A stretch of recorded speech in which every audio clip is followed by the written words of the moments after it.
This is the Edify Podcast for the servant. For Zion's sake I will not keep silent, and for Jerusalem's sake I will not be quiet, until her righteousness goes forth as brightness, and her salvation as a burning torch. Isaiah 62 and verse 1. You and I, in our Christ-likeness, need to love and serve the church. The church is exactly why the cosmos exists. Let me give you some old Jonathan Edwards. I thought this quote was just beautiful. Okay, he said the creation of the world seems to have been especially for this end, that the eternal Son of God might obtain a spouse, towards whom he might fully exercise the infinite benevolence of his nature, and to whom he might, as it were, open and pour forth all that immense fountain of condescension, love, and grace that was in his heart, and that in this way God might be glorified. I thought that was especially personal, especially deep. There's nothing more sweeter than the biblical theme and look and scheme of redemption, the church. God has created this plan for the Son that he might have a bride to enjoy, to share with all his heart, his affections, the oceans of love, we might say, that are in his heart for his bride. So God has made for us this Son to be something for us. He has saved us for this Son. Why did the Son endure the cross? Well, Hebrews 12:2 says that it was for the joy that was set before him. Well, what was that joy? Well, it's the joy of what the cross would finally achieve. Listen to the words of Revelation 19:7. Let us rejoice and exult and give him the glory, for the marriage of the Lamb has come, and his bride, the church, has made herself ready. That's the final end of Jesus' work. That's the final end for that which he bled. 21 and 2 of Revelation, the holy city of the New Jerusalem, coming down out of heaven from God, prepared as a bride adorned for her husband. So everything that he does is for her. She is his passion, his motivation, his delight. And so let's press into what the verse we looked at just a second ago, chapter 61 of Isaiah, and chapter 62, really. And the verses in question, if you look at chapter 61, beginning of verse 10, and you go to chapter 62 and verse 5, this two chapters, this spans, if you will, it's actually a single 7-line stanza in the middle of one of Isaiah's songs of the Messiah. And you may have to look back at chapter 61 and verse 1 in order to see who's speaking. But here's what he says: the Spirit of the Lord God is upon me, because the Lord has anointed me to bring good news to the poor. These are the words of the anointed one, the Messiah. In verse 10, the speaker is full of rejoicing. He's clothed in salvation. He's clothed with or maybe covered with a beautiful robe of righteousness. He's ornamented as a bridegroom. Well, what for? Well, verse 11, or because he wants something like a fruitful garden to grow. This isn't just a garden full of plants, but it's a garden of righteousness and praise, and that will sprout up before all the nations. Now, how's that going to happen? Well, keep reading. At the start of 62, the same speaker says, for Zion's sake I will not keep silent, for Jerusalem's sake I will not be quiet, until her righteousness goes forth as brightness, and her salvation as a burning torch. Now, whose righteousness inspires the Messiah to rejoice? Who will shine the light of praise to all the nations? None other than Zion. Jerusalem, the holy city where God dwells, she is prepared as a bride. All of the bridegroom's preparation is about her. It is for her, and he makes himself ready, and his purpose is the church. The speaker here in the text shifts to address the bride. The nations shall see your righteousness, and all the kings your glory, verse 2. And as we spoke, the bridegroom will not keep quiet. He will not rest. He will not stop. He will not relent until his bride is glorified and all the world gasps at her beauty. We, me and you, who love the church, but also, gracious, so keenly see her faults, we need to hear that. Those of us who labor in the vineyard may look at the church and see a marginalized, messed up community. It's Monday morning when I'm recording this, and this will go out sometime later today. We're coming off of Sunday, and there may have been things Sunday morning. I remember a time in my work early on when I was preaching at a congregation that it seemed like before I even got up to preach, there was 5 or 6 things that were brought to my attention. Some of it was sin, some of it was confusion, some of it was this, some of it was that. And there was no eldership. There were no shepherds. Talk about an exhausting thing. But regardless, we may think it's a significant thing or an insignificant thing or a weak thing or to be a part of a people that are this messed up. But this is the Lord's bride. It's Christ's bride. He will come and he will take her to himself. He will vindicate her. He will heal her. He will glorify her. So what does that mean for me and for you? For the church to be married to Christ. Let's look at that. Let's look at the language of righteousness in Isaiah 61. See, he says in verse 10 that the Lord has covered him with a robe of righteousness. But in 62:1, he says he's going to cause her righteousness to go forth as brightness. He's going to ensure, verse 2, that nations see her righteousness. He's righteous, and now she's seen as righteous. This is nothing less than the gospel. And this is just what Martin Luther discussed, I guess, rediscovered, if you want to use that term, when it comes to the Reformation. And he explained it like this. Luther told the story of a king that was representing Jesus marrying a poor girl. In fact, she was a prostitute, and this was a representation of us. And at their wedding day, she says to him, all that I have to give you, all that I am, I have to give you, and all that I have, I share with you. And so she shares with him all her debts, all of her shame, and the king says, all that I am, I give to you, and all that I have, I share with you. And with those words, he is hers. She becomes his queen, and all his kingdom is hers. All that I have, I share with you. That is the great marriage swap of the gospel.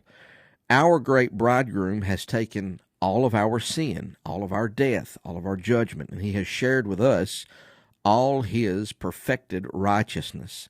He takes our sin, we take his righteousness. And so the sinner can confidently display her sins in the face of death and hell and say, if I have sinned, yet my Christ, in whom I believe, has not sinned, and all his is mine, and all mine is his. That's what Luther said anyway. Because we are united to Christ in this marriage, we too can share those words. And I believe that's a true statement that Luther said. And listen, I don't agree with everything Luther said. That's clear and evident in the way that I live, what I believe. I don't think there were some things that he taught that are not a good hermeneutic. Some things that were unbiblical, things that the Bible actually doesn't teach. That's just where I'm coming from, my seat of study. But if he spoke something that was true, it needs to be true. And it is true. It doesn't matter who speaks the truth. The truth is the truth. So because we are united to Christ in this marriage, you and I can share those words.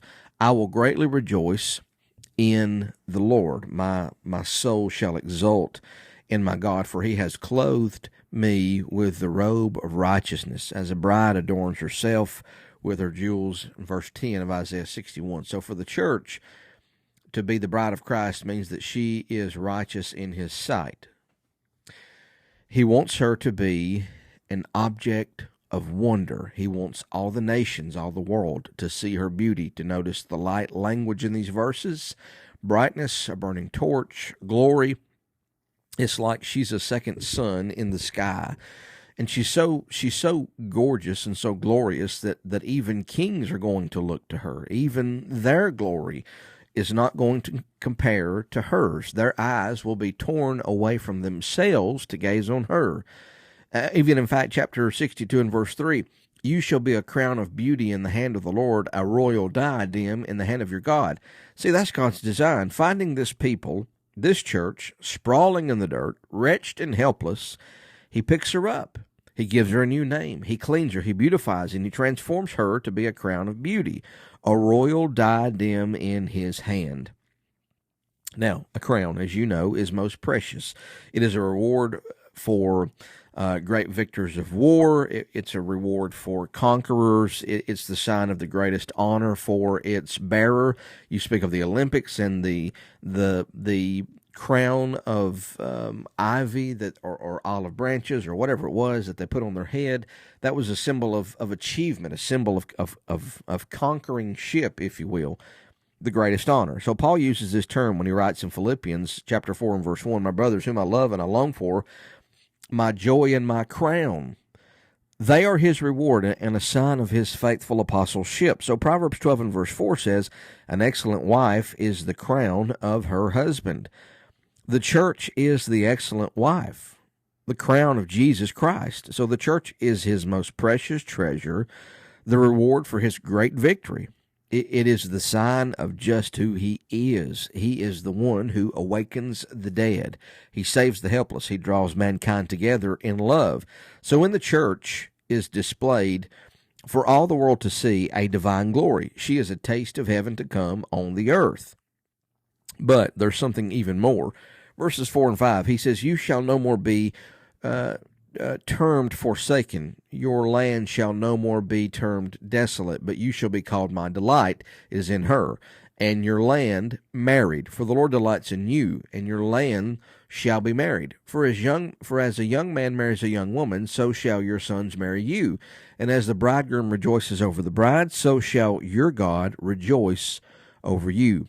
Jesus Christ has this most passionate love for and delight in his bride. She thrills him. She's not earned favor, and she's not earned his salvation, but in her he has created something that makes his pupils dilate.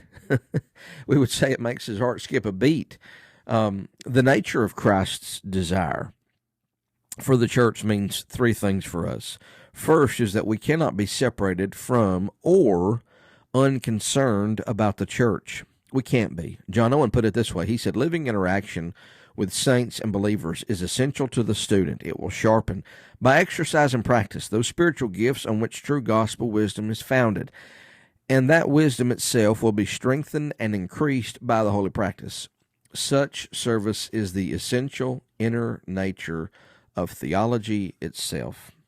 Second, if the church is Christ's beloved bride, and she is, we must treat her with the greatest of respect. And it's so tempting to want the church to look at us, to admire us, or depend on us. But think of what that is. Richard Sieb said, many make love to the spouse of Christ, trying to get the bride to admire her, or maybe to admire him, or maybe get the bride to flirt with you. True friends do not behave that way. If we're friends of the cross, if we are friends of Christ, we point the church to her husband, not to us, okay? And third and last, if we love Christ, we're going to share his concerns. We will mirror his actions as a champion of his bride, adding our voice to his words in Isaiah 62 and verse 1, resolve with him now. For Zion's sake, I too will not keep silent. And for Jerusalem's sake, I too will not be quiet until her righteousness goes forth as brightness and her salvation as a burning torch. These are not merely beautiful words that are spoken in a moment of sincere but fleeting passions for the bride. We can see the utmost seriousness of these words when we consider the earlier chapters in Isaiah, and especially chapter 53. Take a moment today, look over that, breathe through that today, if not today, this week. Take a little bit, meditate on Isaiah 53. These are the links to which he will go on behalf of his beloved. This is how much he cherishes the church. So, point of application when it comes to the church and loving the church, the first thing that we have to understand is we cannot be separated from or unconcerned about the church. If we love the church, we can't be unconcerned about her or her people. The second is that we must treat her with the greatest respect. Okay, she's the love of Jesus, and we are to point her to Jesus. Don't dare, preacher, don't dare stand in the light and have this woman flirt with you, or you flirt with this woman. She belongs to Jesus, not with you. And the third thing, in regards to application, we have to, if we love Jesus, share his concerns. Okay, we've got to be a mirror of his actions in the way that we handle her. So, as I said, go through Isaiah 53, work through that this week. Find out, maybe ask this question: what does this vision of the Savior's love compel in us? With such a bridegroom, we are not to hunker down and cower at the secularization of the church or its anti-Christian armory, okay? We are to sing. We are to enlarge the tent. We will spread abroad to the right and to the left. That's Isaiah 54, 2 and 3. We're going to sing to enlarge the church. We're going to bring her up. We're going to help her with her hard-heartedness, whatever that may be. Point her toward her Lord, her husband. He suffered and died so that his church, his people, might fill the earth and inherit it. So whenever the church is full of this good news of Jesus, it grows. How can we... a fellow by the name of William Carey, he made a statement one time in England in taking the gospel to India. He said, expect great things from God, attempt great things for God. So you and I, as we love the church, point her in the right direction, do great things. If you long to share the most beautiful, the most significant, the most delightful passion there is, share this, okay? The church holding out the glory of Christ. This is our guiding passion and joy until the coming day when we will sit down together at the marriage supper of the Lamb in endless joy. So, love the church, love the church, love the church. Don't be unconcerned with her. Don't flirt with her. She's married to somebody else. And third, share Christ's concern for her. May God bless you in your love for the church.